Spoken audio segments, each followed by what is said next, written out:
uz kuģu piestātni.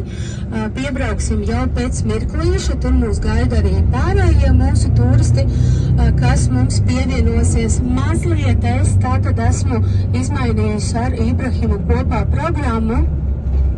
Mēs vispirms ar jums dosimies uz zivju tirgu. Nav obligāti jāiet zivju tirgu, bet es iesaku jums aiziet. Tātad Ibrahims, viņš jūs aizvedīs uz zivju tirgu, ieiet iekšā.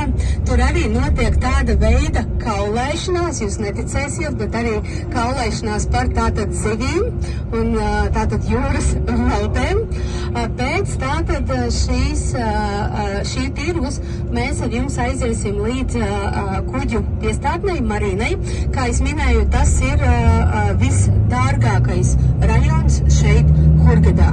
Tad, kad es saku visdārgākais, pēc tam es jums pastāstīšu, cik tad maksā šeit noīrēt, kādu dzīvoklīti nopirkt, bet marinātās cenas tātad par dzīvokli svārstās no 50 līdz pat 150 tūkstošiem eiro par dzīvokli.